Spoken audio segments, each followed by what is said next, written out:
Well, hey folks, how's it going today? I hope everyone's doing really good. Well, today I'm just gonna give you a little tour of the shop and something a little different, not about guitars today, but actually we might even talk about snowmobiles for a minute. Anyway, I'm trying to clean the shop out here. I need to make some room, and I don't know if I told you guys this before, but I used to race snowmobiles, oval track, no bumps, just like NASCAR on ice. A lot of fun. I actually was the co-founder of a nonprofit group here in Maine that uh, we basically started just by word of mouth, and we started racing at a local lake, and people started donating money to us. So we just started helping out people in need and doing what we could with it. During COVID, we actually went and filled a short bus full of food at a grocery store and brought it to the elderly communities and passed that out and tried to help people out. And it's just turned into a massive thing now. There's people coming from New York, Canada, out Midwest. A lot of people just found out about it, basically through Facebook and whatnot. I did start a YouTube page with some race footage, and I do the narrating. Uh, it's kind of fun to watch. The YouTube page is called South Branch One Lunger Racers. So check that out if you want. It's kind of cool. You get a little taste of what we do.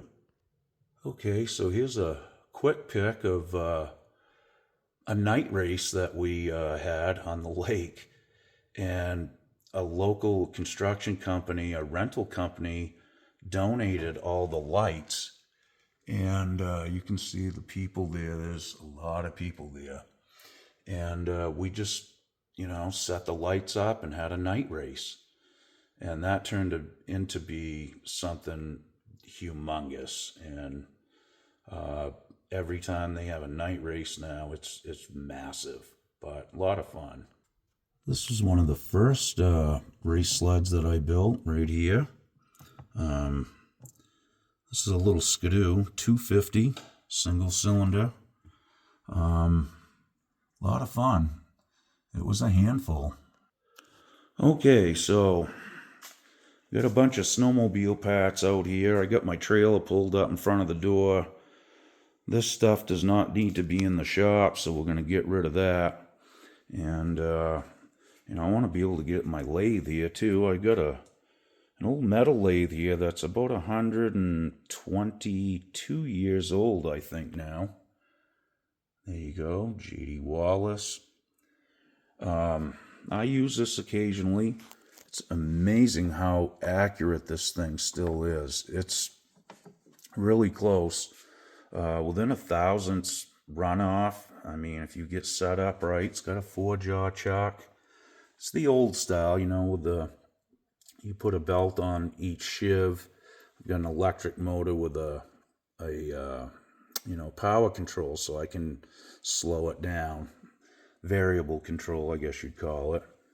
Then you got these gears that you could snap up. This was actually used for cutting threads.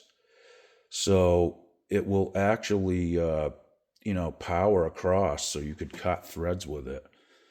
I'm guessing it was probably something to do with, maybe some sort of auto industry or something. I'm really not sure, but it works really well, and it's nice to have, once in a while, if you got to make something, you can.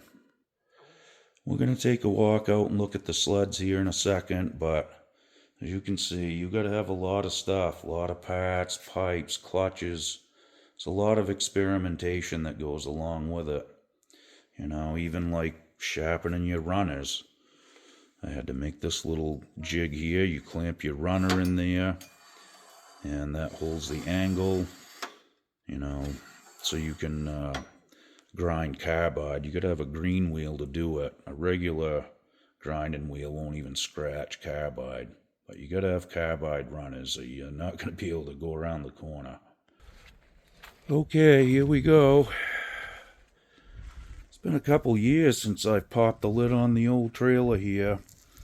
I haven't been out to the track and haven't just been physically able to race anymore. I used to have guys that drove sleds for me too.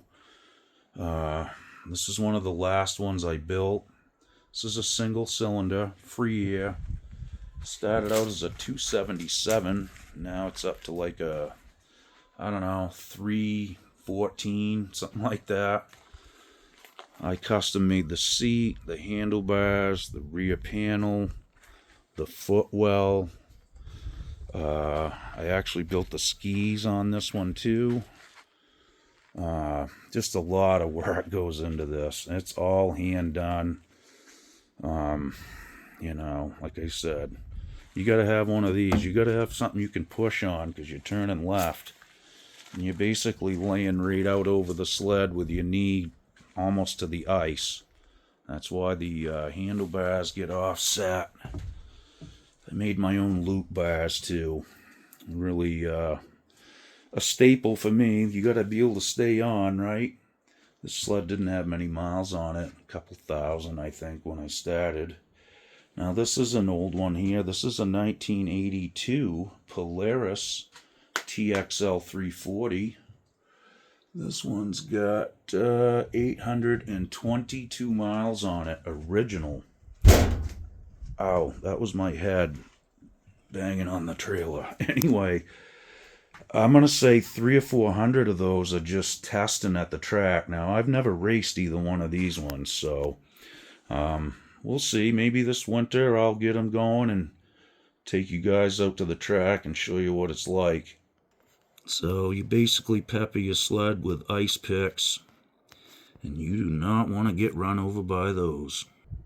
I usually run about 150 to 196, somewhere in that area. You gotta be able to hook up and maneuver. Now I'm kind of known for these. This was a lunch tray that come from the local school. I didn't steal it, but I flipped it over and made a tail section for it. Looks kind of dumb with just a seat on it, so you get that kind of aerodynamic thing. And a lot of guys got a kick out of that. So, again, these are the last two I have. I will try to get you guys out there and show you what it's like. It really is fun. Go fast, turn left, hang on.